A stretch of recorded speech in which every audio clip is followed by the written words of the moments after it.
رمضان المبارک کے آخری عشرے کا اعتکاف نبی پاک صلی اللہ تعالیٰ علیہ وسلم کے مقدس طریقوں میں سے ایک بڑا خوبصورت طریقہ ہے۔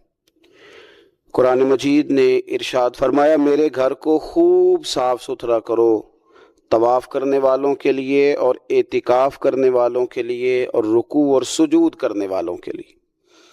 نبی پاک صلی اللہ تعالیٰ علیہ وسلم نے ہر سال رمضان المبارک کے آخری عشرے کا اعتکاف فرمایا ہے۔ ایک سال کسی وجہ سے اعتکاف نہ فرما سکے تو اگلے سال 20 دنوں کا اعتکاف فرمایا۔ نبی پاک صلی اللہ تعالیٰ علیہ وآلہ وسلم نے اعتکاف کا جو مقصد بیان کیا وہ شب قدر کی تلاش بیان کیا۔ اعتکاف سے مراد یہ ہے کہ انسان سارا کچھ چھوڑ چھاڑ کے اللہ تعالیٰ کے گھر میں اس کی عبادت کے لیے، اس کو راضی کرنے کے لیے بیٹھ جائے، اور 10 دن جب وہ مسجد شریف میں حاضر رہتا ہے تو حضور صلی اللہ تعالیٰ علیہ وسلم فرماتے ہیں اللہ تعالیٰ اسے 2 حج اور 2 عمرے کا ثواب عطا کرتا ہے۔ اعتکاف کے اندر کچھ باتیں بڑی ضروری ہوتی ہیں، جیسا کہ انسان کو بلا ضرورت طبی مسجد سے باہر نہیں آنا، اس کو کوئی فضول بات نہیں کرنی، اس کو کوئی ایسا کام نہیں کرنا کہ جو شریعت اسلامیہ جس سے منع کرتی ہو۔ اس کے ساتھ ساتھ کچھ اعتکاف کے آداب بھی ہیں کہ اس نے 10 دن مسجد کے اندر رہنا ہے تو آخر اس نے کرنا کیا ہے۔ ہمارے ہاں لوگ مسائل پوچھ لیتے ہیں اور مسائل پوچھنے کے بعد پھر ان کی گنجائش سے بہت زیادہ فائدہ اٹھاتے ہیں۔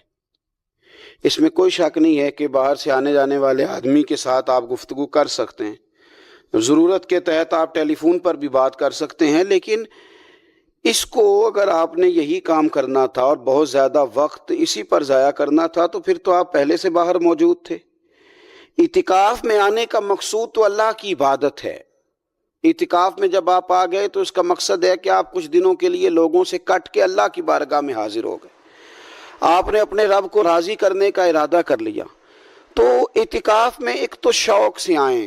ہمارے علماء نے لکھا ہے کہ زندگی میں ایک بار تو اعتکاف کاری لینا چاہیے، اس پر توجہ ہو ہی جانی چاہیے۔ وقت ملنا تو زندگی میں پراپر طریقے سے تو بڑا مشکل ہوتا ہے، لیکن وقت نکال کے اعتکاف میں ایک دفعہ تو زندگی میں آ ہی جانا چاہیے، اور کسی کو ہر سال موقع مل جائے تو پھر تو کیا ہی بات۔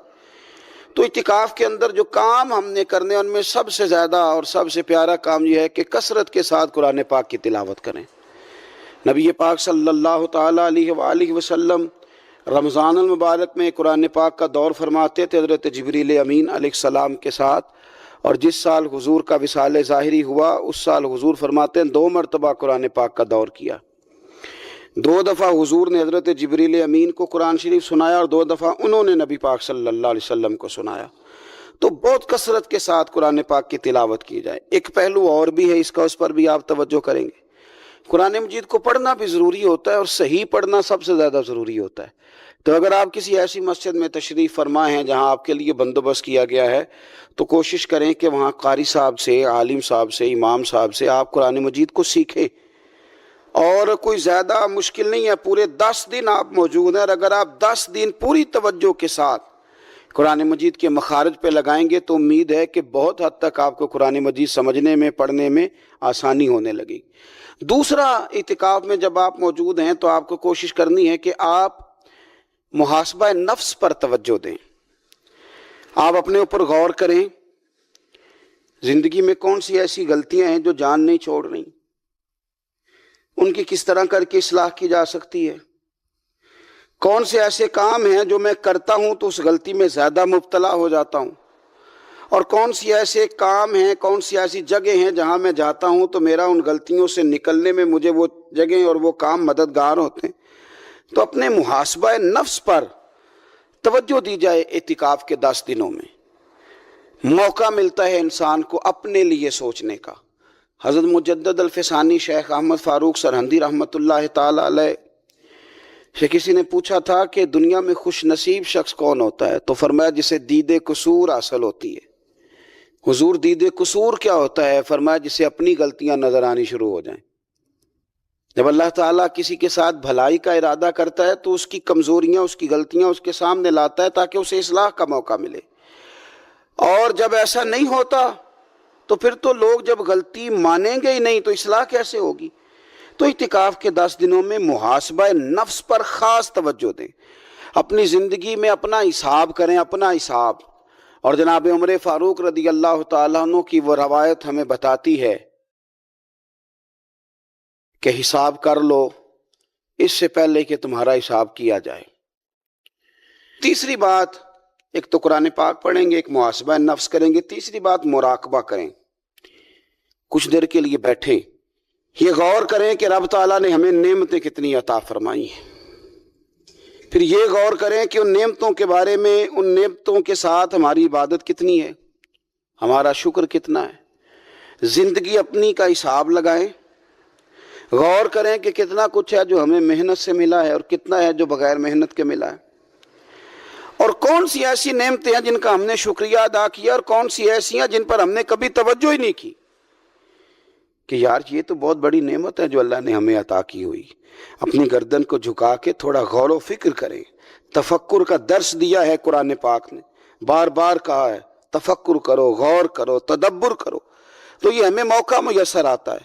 چوتھی بات، اعتکاف کے دنوں میں اپنے رب کریم کے ساتھ اپنی توجہ کو لگائیں۔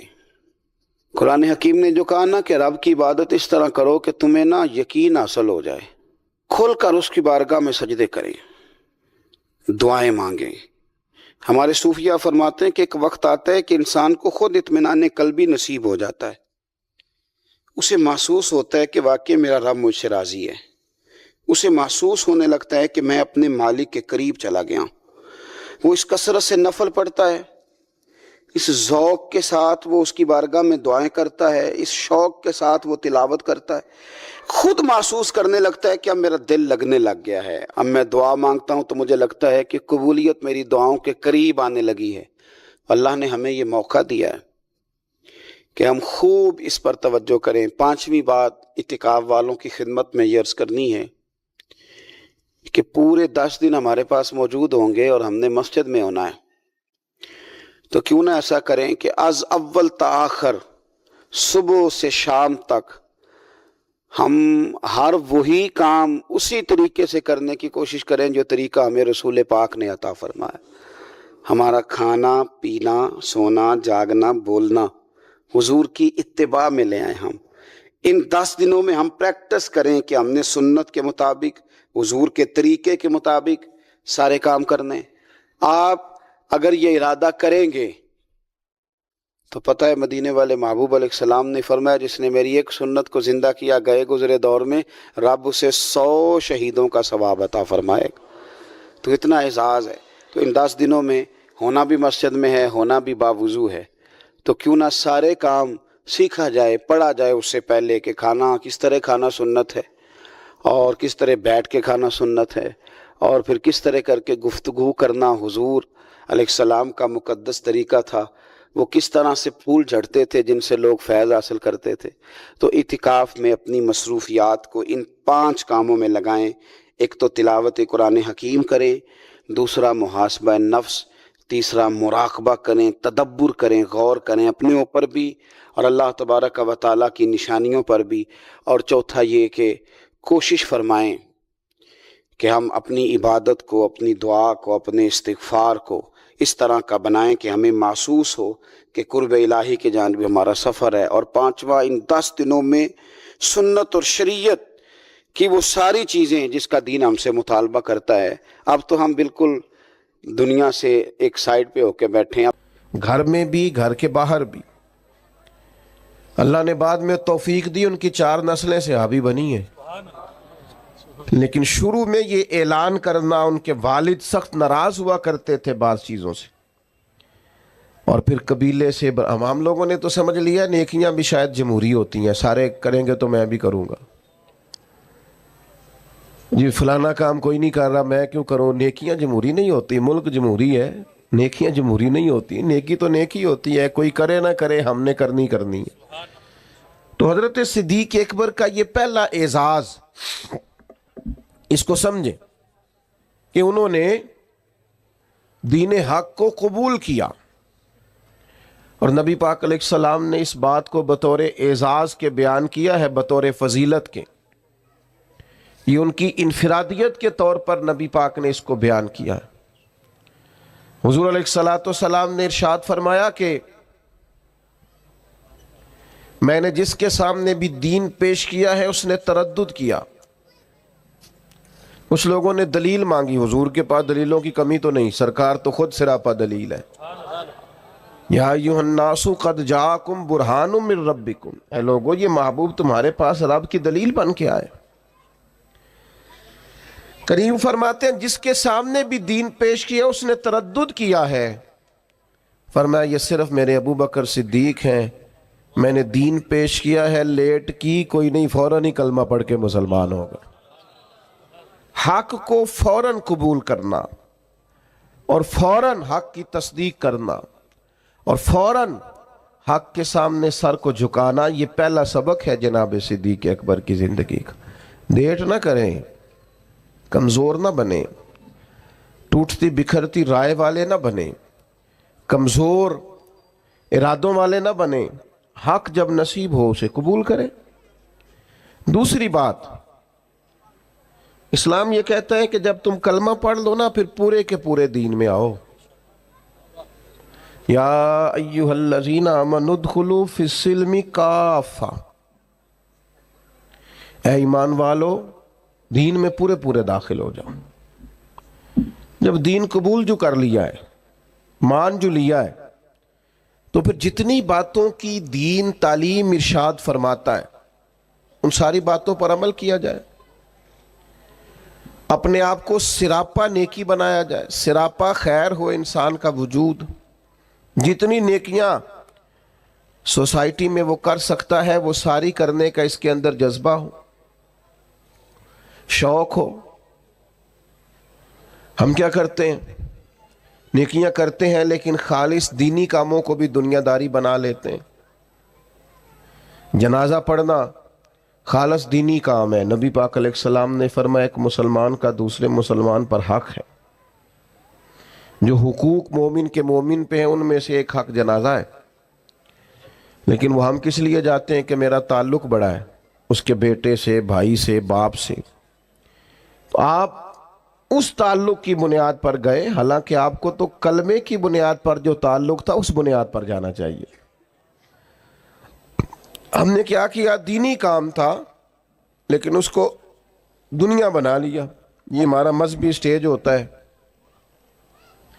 تو ظاہر ہے آپ اتنی بڑی تعداد میں لوگ آئے ہیں، آپ کا خیال ہے کہ ایک دیندار آدمی تقریر کرنے آ رہا ہے، لیکن اگر میرے دل میں یہ خواہش ہو کہ بڑے لوگوں میں فیمس ہو جاؤں گا اور ڈھیر سارے لوگ واہ واہ کریں گے اور گھر چاہے کہیں گے کیا بات مولانا نے کیا نقطہ بیان کیا ہے، اگر یہ میرے ذہن میں باتیں آئیں گی تو میں نے دینی کام کو بھی دنیا بنا لیا ہے، ترویج شریعت کے کام کو میں نے ذاتی شہرت کا ذریعہ بنا لیا۔ یہ دینی کام دنیا بن جائے۔ دین میں پورے پورے داخل ہونے کا مطلب یہ ہے کہ آپ سراپا خیر بن جائیں، پھر آپ ہر وہ نیکی جس کو دین نیکی کہتا ہے اسے کریں، اور ہر وہ چیز جس سے دین روکتا ہے اس سے رکیں۔ حضرت حسن بصری رضی اللہ تعالیٰ عنہ سے کسی نے کہا تقویٰ کیا ہے؟ فرمایا جہاں جانے کا رب نے حکم دیا ہے وہاں غیر حاضری نہ کرنا، اور جہاں جانے سے اس نے منع کیا ہے وہاں نظر کبھی نہ آنا۔ یہ متقی ہونے کی علامت۔ حضرت صدیق اکبر کا آپ سراپا دیکھیے۔ نبی پاک علیہ السلام نے صحابہ سے فرمایا یہ دیکھیں، ہو سکتا ہے معاذ اللہ کسی کے دل میں خیال ہو کہ یہ شاید کوئی معمولی چیزیں ہیں، لیکن یہ تعمیر شخصیت میں اور کردار سازی میں کلیدی حیثیت رکھتی ہیں یہ چیزیں۔ حضور نے صحابہ سے پوچھا بتاؤ بھئی آج جنازے میں کسی نے شرکت کی ہے؟ تو تمام خاموش تھے۔ جناب صدیق اکبر نے ہاتھ کھڑا کر کے عرض کی حضور مجھے اللہ نے یہ سعادت عطا کی۔ نبی پاک علیہ السلام نے فرمایا آج تم میں سے کوئی روزہ دار بھی ہے؟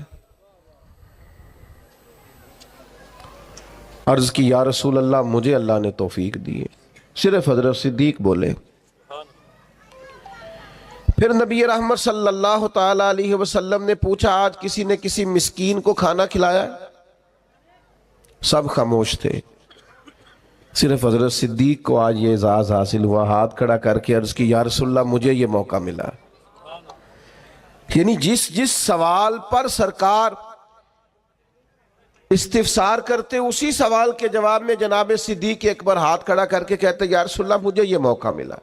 آپ بات کو سمجھیں، جب دین قبول کر لیا پھر سراپا نیکی بن جائے، پھر جو بھی خیر کا کام، حضور علیہ السلام نے فرمایا کسی نیکی کو بھی معمولی نہ سمجھو، کسی نیکی کو بھی معمولی نہ جانو، یہاں تک کہ کچھ نہ ہو سکے تو اپنے بھائی سے مسکرا کے بات ہی کر لو۔ حضرت صدیق اکبر رضی اللہ تعالیٰ عنہ نے دین کے اس فلسفے پر حقیقی طور پر عمل کیا، اور ہر خیر کو، ہر نیکی کو دوڑ دوڑ کے حاصل کیا۔ اسی لیے سرور کائنات علیہ السلام نے فرمایا قیامت کے دن کچھ روزہ دار ہوں گے، انہیں جنت میں ایک روزے داروں کا دروازہ ہے، وہاں سے آواز دی جائے گی روزے داروں ادھر آ جاؤ، اس دروازے سے گزرو۔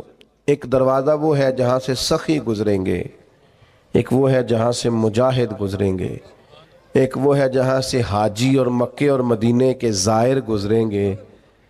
حضرت صدیق نے عرض کی حضور میں کس دروازے سے گزروں گا؟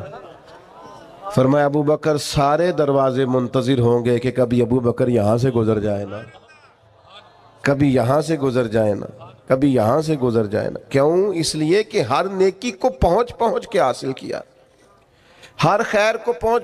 ہم تو ویسے بھی اللہ خیر کرے کو دو ایک نیکیاں کر لیں، وہ گنی ہوئی ہوتی ہیں، ہم نے وہ ساری ہمارے پاس طے ہوتی ہیں، سارا پتہ ہوتا۔ کتنے پیسے پچھلے سال مسجد دیے تھے پورا یاد ہے، اور بھئی جو سارا سال آپ نے اپنی ذات پر لگائے ہیں وہ بھی تو یاد ہونے چاہیے نا۔ نیکیوں کو لوگ گن گن کے شمار کر کے رکھتے ہیں جو بھولنے کی چیز تھی، اور معاذ اللہ جن کمزوریوں کو، غفلتوں کو یاد کرنا تھا انہیں بھول جاتے ہیں۔ تو حضرت صدیق اکبر سراپا نیکی بن گئے، سراپا کلمہ پڑھا تو ان کا وجود سراپا ایمان تھا، سراپا خیر تھا۔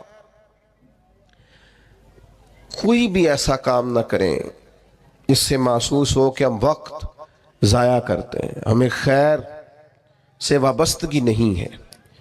جو نیکی ملے فاستبقوا الخیرات، نیکیوں میں آگے بڑھ جاؤ، کوشش کریں کہ جلدی جلدی اپنے لیے خیر جمع کریں۔ لمحات بکھرتے جا رہے ہیں، وقت اپنا دامن چھڑاتا جا رہا ہے، زندگی سمٹ جاتی ہے، اور ہم دیکھتے ہیں کہ جلدی جلدی سکڑ جاتی ہیں چیزیں، اور انسان کے ہاتھ کچھ بھی نہیں آتا۔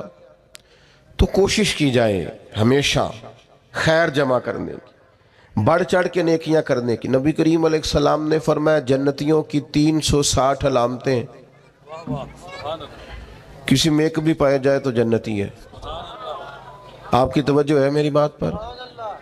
کتنی علامتیں؟ کسی میں اللہ کا ایک دعا مانگنے لگا وہ آمین کہنا ہے، اللہ کرے آپ موبائل کم دیکھیں اور میری بات زیادہ سنیں، آمین تو کہہ دیں، دعا میں تو شامل ہو جاؤ یار، دعا مانگی ہے۔ ان 360 یہ ساری وہی نیکیاں ہیں جو پھیلی ہوئی ہیں، خیر کرنا، پیار کرنا، عبادت کرنا، مخلوق کی خدمت میں مشغول رہنا۔ فرمایا جنتیوں کی 360 علامات ہیں، ایک بھی پائی جائے تو بندہ جنتی ہے۔ حضرت صدیق اکبر کا لہجہ ہمیشہ دھیما رہا ہے، بڑے وزادار تھے۔ فوراً عرض کی یا رسول اللہ میرے اندر بھی کو پائی جاتی ہے؟ وہ جو 360 نورانی علامات ہیں جنتیوں کی، تو کریم میرے اندر بھی کو پائی جاتی؟ نبی کریم نے فرمایا آپ کے اندر تو 360 ساری کی ساری پائی جاتی ہیں، ساری۔ انہوں نے سراپا خیر کیا، سراپا۔ ہم بھی بڑے مصروف لوگ ہیں، کوئی پوچھے جناب کی کیا پوزیشن ہے، کہتے ہیں بڑا مصروف ہوں۔ تو اگر پوچھا جائے کتنی دیر مصروف ہے تو کہتے ہیں 6 گھنٹے تو موبائل پہ مصروف ہونا۔ یہ جو راتیں ہیں نا، لمبی راتیں سردیوں کی، یہ تہجد پڑھنے کے دن تھے، اور یہ چھوٹے دن تھے سردیوں کے، یہ روزے رکھنے کے دن تھے۔ لیکن اس کے لیے جو عشاء کے بعد سو جائے، یعنی اگر 7 بجے عشاء پڑھی اور 6:15 فجر پڑھی تو اتنی لمبی رات بنتی ہے 10-11 گھنٹے کی، اور ڈاکٹر کہتے ہیں بڑا بھی زیادہ سوئیں تو 8 گھنٹے کافی ہے، تو 3 گھنٹے تو رات پھر بچ جاتی۔ یہ وقت تھا سحری میں اٹھنے کا، لیکن اس کے لیے جو عشاء کے بعد موبائل کی جان چھوڑے تاکہ سحری میں اٹھ سکوں، جب سوئے گا نہیں تو اٹھے گا کیسے؟ ہم اگر مزاج رکھتے ہو نا خیر کا تو اللہ تعالیٰ وقت میں بھی برکت پیدا کر دیتا ہے. کہ جو ہمارے بزرگ اتنی اتنی بڑی ضخیم کتابیں لکھ گئے، کتنی کتنی جلدیں ہیں ان کے وقت میں برکت تھی، وقت کو مینج کرتے تھے.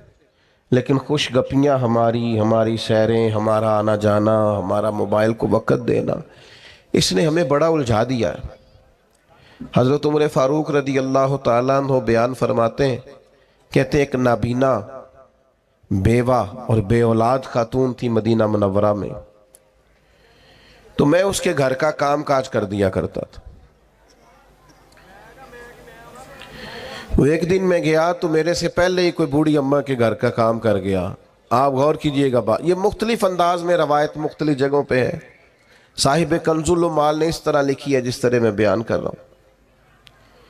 کوئی مجھ سے پہلے سارے کام کر گیا. بھلا کام کیا تھے؟ گھر میں جھاڑو دینا تھا، برتن مانجنے تھے، پانی بھر کے لانا تھا. کوئی مجھ سے پہلے کر گیا. اگلے دن گیا تو پھر کوئی مجھ سے پہلے کر گیا تھا. تیسرے دن گیا تو پھر. اب میں نے کہا ڈھونڈوں تو صحیح بندہ کون ہے. فرماتے ہیں کہ میں چھپ کے بیٹھ گیا کہ میں دیکھوں تو صحیح کون ہے جو مجھ سے پہلے آتا ہے. تو کہتے ہیں سحری کا وقت تھا.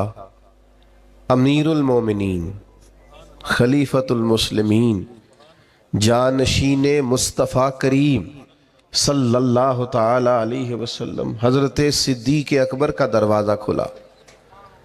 بیاں ہو کس زبان سے مرتبہ صدیق اکبر کا، کہ محبوب خدا محبوب ہے صدیق اکبر کا. حضرت ابوبکر صدیق رضی اللہ تعالیٰ عنہ کا دروازہ کھلا. امیر المومنین ہے، عالمی سطح کے کام کرتے ہیں، ایک بہت بڑی اسٹیٹ کے سربراہ ہیں، ایک اتنی بڑی اسلامی سلطنت کو لیڈ کرتے ہیں، لیکن اتنے بڑے ہونے کے باوجود یہ ذوق بھی برقرار ہے کہ کسی کے گھر میں جھاڑو دے سکتے ہیں تو دے دیا جائے.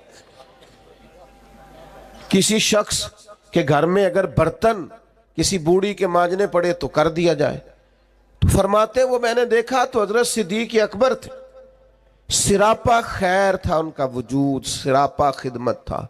ساری زندگی گزر گئی مذہب پہ بحث کرتے لوگوں کی، اس پر بھی بحث کر لو، اس پر بھی بحث کر لو، اس موضوع پر عمل کب کرنا ہے؟ ساری زندگی ابحاث ہوتی رہیں گی، ساری زندگی صرف یہی مزاج ہوگا کہ دین کا کوئی موضوع ملے چلے علماء کریں گے حقاق کے حق کے لیے کبھی بات کرنی ہوئی، لیکن عوام کے اندر جو اتنی بحث ہوتی، عمل کب کرنا ہے؟ ساری زندگی صرف ابحاث ہوں گی. بھائیو سنو، حضرت صدیق اکبر نے اپنے آپ کو سراپا خیر بنا لیا. اور تیسری بات جو آپ کی خدمت میں عرض کرنی ہے وہ یہ ہے کہ حضرت صدیق اکبر کے مزاج میں ڈٹنا تھا، ڈٹ جاتے تھے. اس دور کا سب سے بڑا المیہ یہ ہے کہ ہمارے ہاں استقامت نہیں ہے. کچھ دیر کے لیے لوگ کوئی کام کرتے ہیں پھر چھوڑ دیتے ہیں. ایک نوجوان مجھ سے کہنے لگا میں بڑے ہی کام کیے ہیں، کسی کام میں بھی کامیاب نہیں ہوا. میں نے کہا بس اسی لیے نہیں ہوئے. بڑے نہ کریں آپ، کوئی ایک کریں، اس کو صحیح کر کے کریں، استقامت کے ساتھ کریں، روز کریں، پابندی سے کریں، اس پر محنت کریں، جد و جہد کریں. پتھر پہ پانی پڑے متصل تو بے شبہ کھس جائے پتھر کی سیل. ایک قطرہ قطرہ پانی مستقل پتھر پر گرے تو اس میں بھی سوراخ بن جاتا. تو آپ محنت کریں گے تو اللہ تبارک و تعالی اپنے فضل سے نتائج عطا فرمائے گا. لیکن اگر محنت ہی نہیں کر رہے، حضرت صدیق اکبر کی طبیعت میں ڈٹنا تھا. انہوں نے کلمہ پڑھا، پھر بڑی آندیاں چلیں، بڑے طوفان آئے، بڑا ٹکراؤ پیدا ہوا، بڑے حالات خراب ہوئے، لیکن حضرت صدیق اکبر ڈٹے رہے. حضرت صدیق اکبر نے نبی پاک کا ادب کیا صلی اللہ تعالی علیہ وسلم، تو جناب صدیق نے ڈٹ کے کیا. دنیا میں ایک فلسفہ بیان کیا جاتا ہے کہ جو زیادہ قریب رہتا ہے وہ ادب چھوڑ جاتا ہے، اور یہ بات غلط نہیں ہے، ایسا ہوتا ہے. جن لوگوں جو زیادہ قریب رہتے ہیں، جو زیادہ جن کو قربت ملتی ہے، کوئی چیز جن کو آسانی سے میسر آ جاتی ہے، وہ اس کی قدر نہیں کرتے. ہوتا ہے کہ زیادہ قریب میں رہنے والے لوگ اکثر قدر کر چھوڑ دیتے ہیں. لیکن حضرت صدیق اکبر کا کمال ہے، انہوں نے دنیا کا یہ فلسفہ ہی غلط کر دیا ہے. انہوں نے کہا قریب بھی سب سے زیادہ میں رہا ہوں اور احترام بھی سب سے زیادہ میں نے کر کے دکھایا. قرب بھی سب سے زیادہ، ادب بھی. سب کوئی باہر سے آتا تھا تو حضرت صدیق اکبر اسے کونے میں لے جاتے تھے، پہلے نبی پاک کا ادب سکھاتے. کہتے یہ بڑی نازک بارگاہ، ادب گاہ ہیست زیر آسماں از عرش نازک تر، نفس گم کردمی آیت جنید و با یزیدی جا. کونے میں لے جاتے اور حضور کا ادب سکھاتے. استقامت کے ساتھ خدمت کی، استقامت کے ساتھ دین پر ڈٹے رہے. اور جب نبی پاک صلی اللہ تعالی علیہ وسلم کا وصال ظاہری ہوا تو امت پر بڑا کٹھن وقت تھا. کچھ قبائل نے انکار کر دیا معاذ اللہ زکوٰۃ دینے سے، ارتداد کی طرف بڑھنے لگے. ایک لشکر سرکار نے روانہ کیا تھا، بعض لوگوں کی رائے ہوئی کہ اس لشکر کو ابھی نہ بھیجا جائے. اس وقت جو ڈٹ کر میدان میں کردار ادا کیا ہے وہ سیدنا صدیق اکبر نے کیا. میری ایک رائے ہے، میں اکثر کہتا ہوں دوستوں سے کہ یہ جو کامیاب ترین حکومت کی ہے نا حضرت عمر نے، مضبوط ترین خلافت کی ہے، اور بڑا ڈٹ کے انہوں نے کارہائے نمایاں سر انجام دیے، تو اس کے پیچھے بھی کردار سیدنا صدیق اکبر کا ہے. انہوں نے فتنوں کا سر کچل کے، اٹھنے والے ہر فتنے کا سر کچل کے ایک مضبوط بنیاد بنا کے سیدنا عمر کو دی تھی. اس کا نتیجہ یہ نکلا کہ حضرت عمر کے لیے کام کرنا آسان ہو گیا، مشکلات ان کے لیے نہیں رہیں. اور بھائی جان آپ کو اللہ لمبی زندگی، برکت، عزت، صحت والی دے، بیٹھ جائیں آپ. کتنے آپ پیارے لوگ ہیں. اب تو تقریر ختم ہونے لگی، بس میں اللہ تعالیٰ آپ کو سلامت رکھے. میری کچھ طبیعت بھی ٹھیک نہیں ہے اور سفر بھی لمبا کیا ہے، بات بھی میری مکمل ہو گئی اب ماشاءاللہ. لیکن ہمارے بھائی نے بھی بڑا زور لگایا، تو باقی ہمارے جو نعت شریف پڑھنے والے تو انہوں نے بھی آپ سے عرض کی کہ آپ بیٹھ جائیں. لیکن میں محسوس کرتا ہوں آپ میں کافی استقامت ہے، آپ نے بھی جو کہہ لیا ڈٹ گئے. اللہ تعالیٰ سب کو جزائے خیر دے، ہم سب کے حال پہ رحم فرمائے. اب 2-4 منٹ دے تاکہ بات مکمل ہو سکے. حضرت سیدنا صدیق اکبر رضی اللہ تعالی عنہ نے جو استقامت دکھائی، استقامت، فوراً لوگ ہتھیار ڈال دیتے ہیں. دین کے معاملے میں ڈٹنا سیکھیں. سارے بچے مخالف ہو بھی گئے ہیں تو کوئی حرج نہیں، آپ کھڑے تو ہوں. برادری ساری اگر مخالف ہو بھی گئی ہے تو کوئی مسئلہ نہیں، دین کے لیے ڈٹے تو صحیح، آپ سٹینڈ تو لیں. اگر آپ ڈٹیں گے تو اللہ مدد کرے گا. حضرت عمر رضی اللہ تعالیٰ عنہ نے آن کر کے حضرت صدیق اکبر سے یہ عرض کیا تھا کہ حضور ابھی حالات اور ہیں، آپ کم از کم یہ لشکر ہی نہ بھیجیں. مانعین زکوٰۃ معاذ اللہ منکرین، ان کے خلاف لڑنا ہے، حالات اس طرح کے نہیں ہیں، ذرا بہتری ہو جائے گی. تو حضرت ابوبکر صدیق جو اپنے مزاج کے لحاظ سے نرم خو تھے، انہوں نے حضرت عمر سے کہا تمہیں تمہاری ماں روئے، تم مجھے یہ مشورہ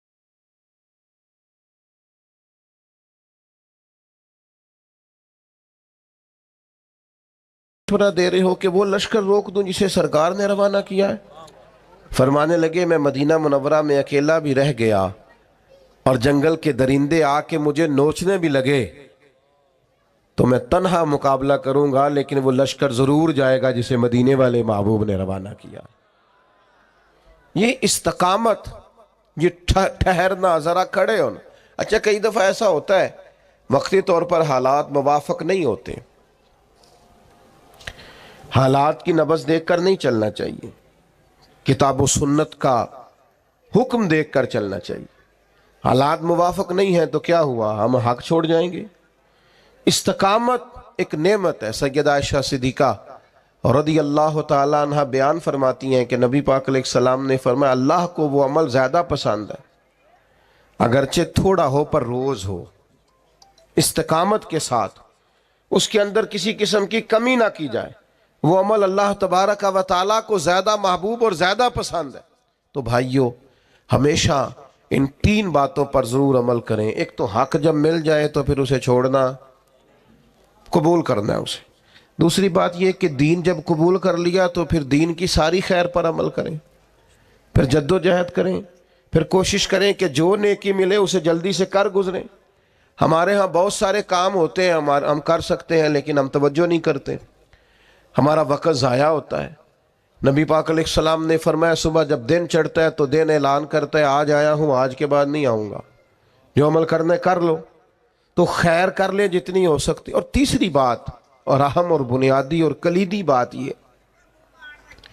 کہ دین کے مسئلے میں استقامت دکھائیں، کھڑے ہوں، ڈٹ جائیں۔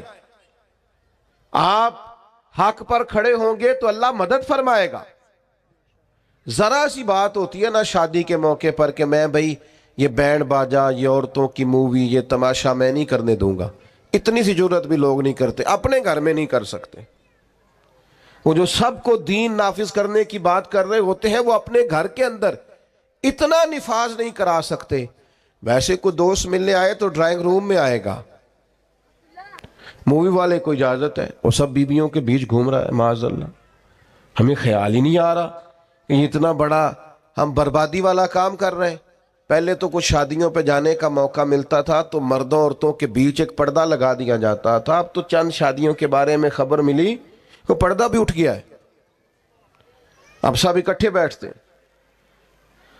اکبر الہ آبادی نے کہا تھا بے پردہ کل نظر آئیں جو چند بیبیاں، تو اکبر زمین میں غیرت قومی سے گڑ گیا، پوچھا جو ان سے بڑھ کے کہ تمہارا پردہ کدھر گیا، کہنے لگی وہ عقل پہ مردوں کی پڑ گیا، مردوں کی عقلوں پہ پڑ گیا، ہم اب پردہ نہیں کرتی۔ آخری گزارش میری آپ سب حضرات کی خدمت میں، وہ آپ نے نہایت توجہ سے میری بات کو سننا ہے۔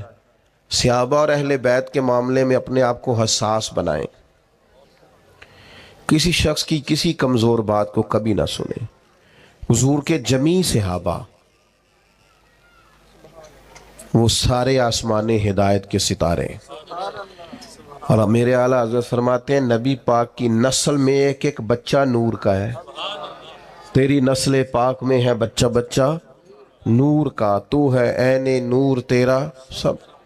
اس کمزوری سے بچیں۔ ہم نے ان کی پیروی کرنی ہے کہ ان پر بحث کرنی ہے؟ ہمیں تو کہا گیا تھا ان کی پیروی کریں۔ آپ نے کبھی دیکھا ہے کہ اسٹوڈنٹ کلاس میں بیٹھے ہوں، ٹیچر پڑھانے کے لیے آئے تو وہ کہے کتابیں کھولے، تو ٹیچر جواب میں کہے جناب، وہ شاگرد جواب میں کہیں کہ آپ یہ بتائیں کہ آپ کی تعلیم کتنی ہے؟ یہ شاگرد کو اجازت ہے کہ وہ کھولتا پھرے، وہ کہے جناب آپ بی اے ہیں تو بی ایڈ بھی ہیں کہ نہیں، اور اگر بی ایڈ بھی ہیں تو بتائیے کہ آپ سفارش پہ ہیں کہ میرٹ پہ ہیں؟ یہ سوال کرنے کی اجازت دیتا ہے ٹیچر؟ وہ کہتا ہے تو کتاب کھول اور سبق پڑھ، تو سبق پڑھ۔ یہ مجھ سے پوچھیں گے، ہیڈ ماسٹر صاحب پوچھیں، پرنسپل صاحب پوچھیں تو کون ہے؟ تو شاگرد ہے؟ تو بھائی صحابہ کے مشاجرات میں پڑھنے کی اجازت نہیں ہے۔ ہم نے تو ان سے فیض لینا ہے، ہم نے تو سیکھنا ہے، ہم نے تو دیکھنا ہے کہ صداقت سیکھنی ہے تو آؤ دروازہ ابو بکر پر، عدل سیکھنا ہے تو آؤ دروازہ فاروق اعظم پر، شرم و حیا، وزاداری، حسن سیکھنا ہے تو آؤ نا سیدنا عثمان غنی کی بارگاہ میں آؤ۔ اور اگر ڈٹ کر جینا سیکھنا ہے، شجاعت سیکھنی ہے، فقاہت سیکھنی ہے، علم سیکھنا ہے، معرفت سیکھنی ہے تو آؤ سیدنا مولا علی کے دروازے پر۔ تو یہاں سے تو پانا ہے، سیکھنا ہے۔ ہم ابحاث میں الجھے ہوئے ہیں، اور پاک باز لوگوں کے بارے میں معاذ اللہ تعالیٰ ایسے لوگوں کی باتیں سنتے ہیں جو لوگ ہمارے دلوں میں وسوسہ اندوزی کرتے ہیں۔ تو میرے عزیز بھائیوں، حساس ہو جائیں اس مسئلے میں، تقوی کے ساتھ ان لوگوں کی زندگی کو لیں۔ اتنا بڑا خوبصورت اجتماع اللہ اپنی بارگاہ میں قبول کرے۔ آخر دعوانا ان الحمدللہ رب العالمین۔ سلام ہوگا، مفتی صاحب دعا کریں۔